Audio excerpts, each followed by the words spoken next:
दोस्तों, मुख्यतः जादू के दो प्रकार होते हैं। एक काला जादू और दूसरा सफ़ेद जादू।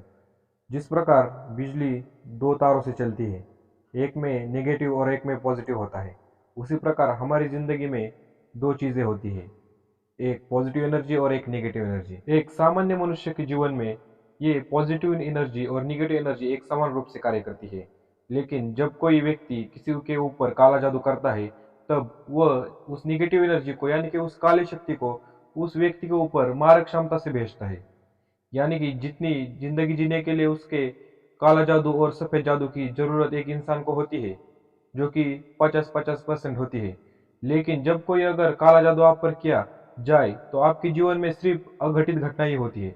यानी कि काला जादू का बाल बोला बहुत ज्यादा बढ़ जाता है। काला जादू में दो प्रकार आते हैं दोस्तों। एक प्रकार में आपकी तस्वीर से काला जादू आपके ऊपर किया जा सकता है, जो इतना ज्यादा खतरनाक नहीं होता। कुछ ऐसी चीजें करोगे जो आपको कभी करनी ही नहीं थी। आपका मस्तिष्क में कुछ ऐसा चलने लगेगा कि आप हमेशा बुरे कर्म ही करोगे। यह सादा और सरल काला जादू आ गया। इससे इंसान को बहुत ज्यादा खतरा नहीं होता, लेकिन उसे पीड़ा अवश्य होती है। तो दूसरा जादू होता है जो अतिशय भयंकर होता है, जिसमें मारक क्षमता का उपयोग किया जाता है और आपकी प्रतिमा और आपका फोटो लेकर उससे एक बाहुली बनाई जाती है, जिसे हम डॉल कहते हैं। और उस डॉल में आपकी प्राण प्रतिष्ठापना की जाती है। जब हम भगवान की कोई मूर्ति या तस्वीर घर लाते हैं और भगवान की मूर्ति तस्वीर को प्राण प्रतिष्ठापना करते हैं, जिससे भगवान की सारी शक्तियां उस मूर्ति में आ जाती है। उसी प्रकार से अगर कोई तांत्रिक जिसे पता है कि प्राण प्रतिष्ठापना किस प्रकार की जाती है, वह एक डॉल लेगा और उसके ऊपर आपकी प्राण प्रतिष्ठापना करेगा। यानी कि उस डॉल में आपकी सारी शक्तियां आ जाएंगी। वो जो भी उस डॉल के साथ करेगा वो आपके साथ भी घटित होगा दोस्तों।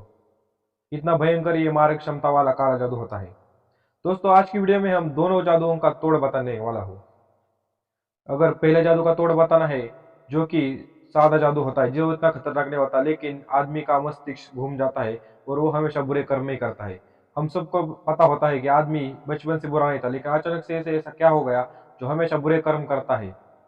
तो इसके पीछे कोई ना कोई काला जादू ही होता है दोस्तों। अगर आपको जो सादा जादू है उसका तोड़ निकालना है तो आपको रुद्राक्ष धारण करना होगा। रुद्राक्ष धारण करने के लिए जो मंत्र है और जो वीडियो है, वो मैं डिस्क्रिप्शन में उसकी लिंक दे दूंगा। उसको देखकर आप रुद्राक्ष धारण कर सकते हैं। रुद्राक्ष भगवान शिव का अंश माना जाता है, इसलिए जिस व्यक्ति के गले में रुद्राक्ष है उसे रुद्राक्षधारी कहते हैं और उसके आसपास काली शक्ति नहीं भटकती।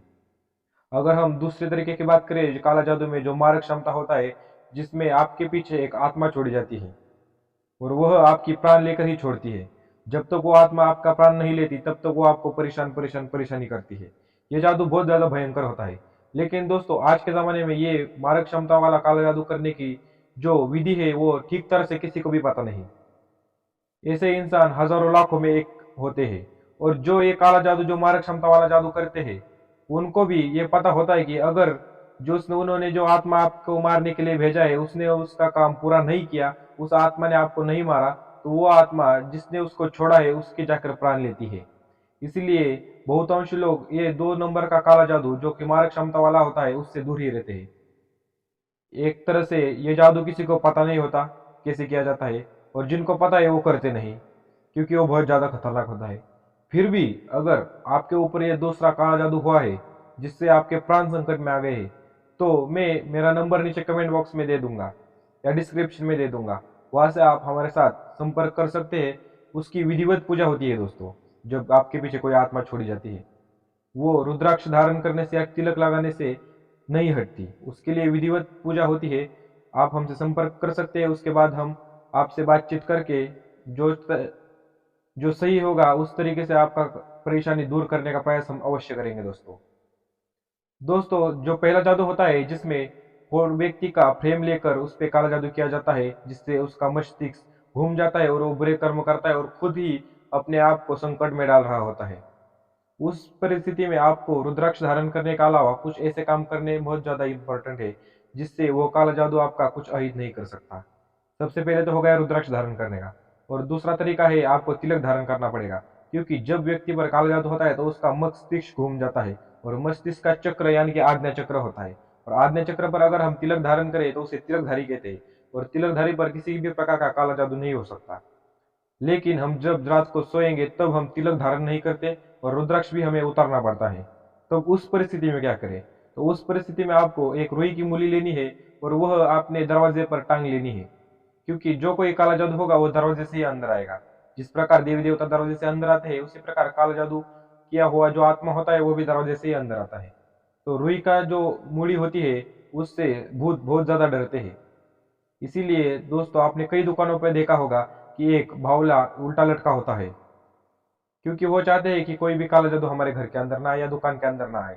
उसी प्रकार आपको वो बावला नहीं लेना है, उसकी जगह आपको रुई की मूली लेनी है।